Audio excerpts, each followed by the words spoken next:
So a couple weeks ago, I saw him, and a few days later, I analyzed the entire movie. But very recently, the studio just released the alternate ending, the deleted scenes, and a new end credit scene. And usually this isn't something that I would make a video about, but it really feels like every new piece of footage that they've released does offer some symbolic and thematic context to that original movie. And I've actually just purchased the digital package with these new scenes, so we can go through all of the actual visuals together in this video. So to break these scenes down, we'll start by going over the original ending, then the alternate ending, then the 5 deleted scenes, and then finally the new end credit scene, with plenty of analysis along the way.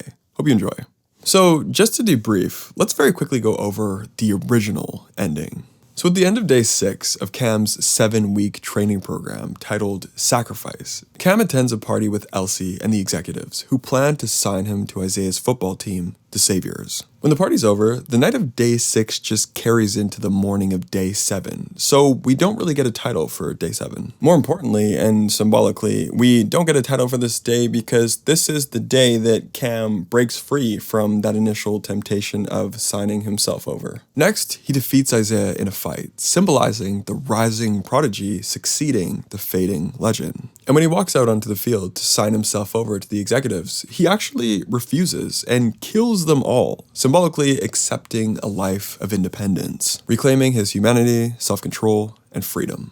So now let's compare that with the alternate ending. The alternate ending is immediately much darker narratively and thematically. It's almost this twisted, false happy ending for many reasons. So we see Isaiah sitting alone in the middle of his private turf, watching Cam on a television winning his first championship. We see that Isaiah survived the fight and is recovering from the defeat as he seems very physically and mentally unwell, shaking, struggling to take his pills, unable to use his arms. And in this moment of complete defeat, Isaiah still wears his Savior's jacket and 8 championship rings. This imagery speaks to the denial and deep emotional turmoil retired professional athletes often experience. This ending also assumes Cam did sign himself over to Elsie and the franchise executives. We hear him thanking the franchise and his teammates and family, and most importantly, his father, which we deep down know he doesn't really mean because he admitted in the film he didn't love football and only kept playing because he couldn't live with disappointing his late father. Therefore, Cam is now imprisoned by the system Isaiah guided him into, burying his truest self in exchange for the status and legacy that comes with being a champion. Isaiah begins to laugh, as he is clearly aware Cam has walked right into the exact same torturous system he has just now lived through.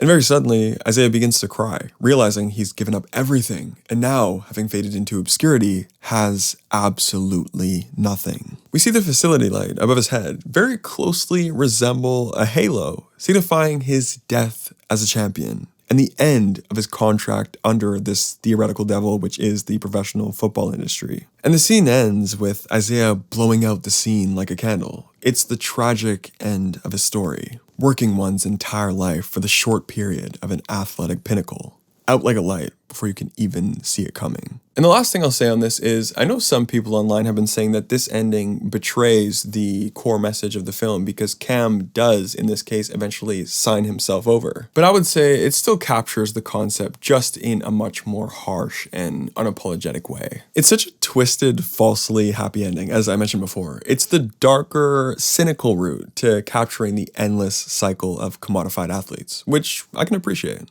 Next, let's more quickly go through these 5 deleted scenes in chronological order. The first is called Cheers. It's sort of an alternate version of that original stripper scene we saw in the movie, but in this one, Cam is watching Elsie and her strippers dance as we, as the audience, hear his mother's voicemail congratulating him and reminding him how much his family loves him. Very simply, this symbolizes the themes of temptation, vice, and sacrifice. Cam detaches further from family as he gravitates closer to superficial, surface-level relationships. And this symbolism is only elevated further when the camera zooms out and we see one of the fans sitting beside him, particularly the one that he fought with in the sauna, as the fans were always meant to represent demons of temptation that haunt Cam as he chases this self-destructive lifestyle. The second scene is called Don't Be a Mascot, which is probably my favorite one out of all of them, so I'll spend a little more time on this one. Also, it's something we saw in the trailer that I, in the theater, was just waiting to see but never did. And it's really an extended version of a scene that we've already seen in the movie, but essentially, when Cam and Isaiah are shooting targets, at the very end of their session,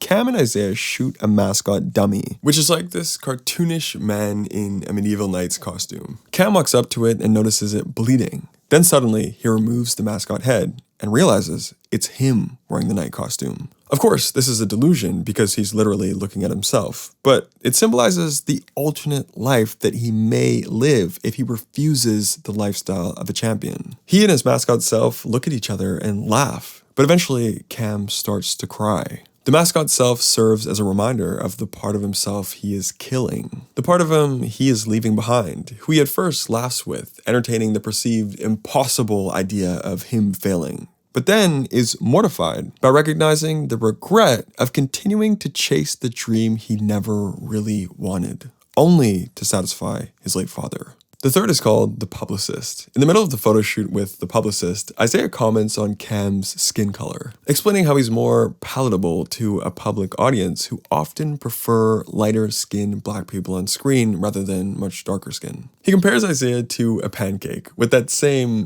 golden color, eventually saying everyone loves pancakes, meaning he's very easy to market and sell because of the color of his skin. The fourth is titled Fantasy Football. After the photo shoot, Elsie is inviting Cam to the party with the executives. Cam is reluctant to go because he wants to train, but Elsie reminds him everything he and Isaiah do to improve their game is just to serve the corporate oligarchy, the business owners and executives who get the real piece of the pie, all from the hard work of the athletes. And eventually, Cam agrees to go because she tells him the Savior franchise execs in attendance are thinking about signing him and would really like to meet him. The last one is called Cam's Discovery. At the party in a back room, Cam finds Marco's severed head sitting on a table, indicating he was a sacrifice made by the franchise. This was actually super briefly shown in the original film, but it was so quick and so tightly integrated into that montage that it was really hard to tell whether it was a hallucination or it was real. This scene confirms it was not a hallucination because Elsie comes in, gaslights Cam into thinking he's hallucinating, and then sedates him with a needle to the neck. I think this scene speaks to the fact that individuals like Marco, who have sacrificed so much to progress in their career, as he explains to Cam in the movie, are eventually terminated by the companies they work for like nothing ever happened. Essentially, the livelihood of the individual is always worth sacrificing for the betterment of a thriving business. And finally, we have the end credit scene.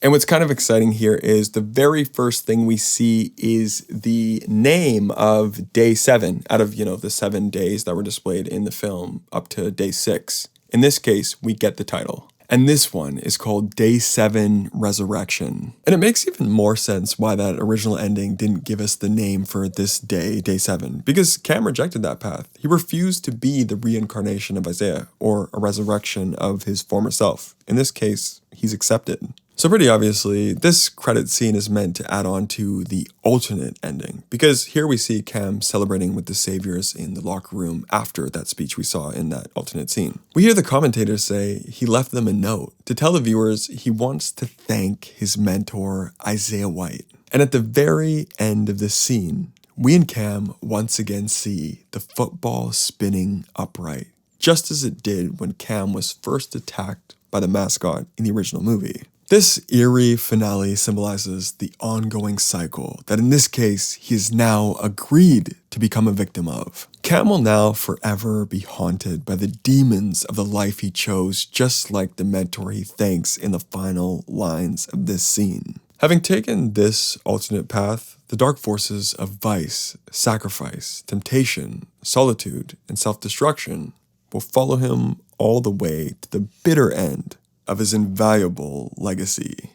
Alright, that's my analysis. I'm super excited to hear your interpretations of any of these scenes, and what I'm also excited to hear about is, do you feel like these scenes have enough value to stay in the movie? Any of them? And also, would you switch that original ending for that alternate ending? And if you did, would you add that end credit scene that they've included here? I'm super curious to hear any of your comments on any of that, and thank you so much for watching. I'll see you later.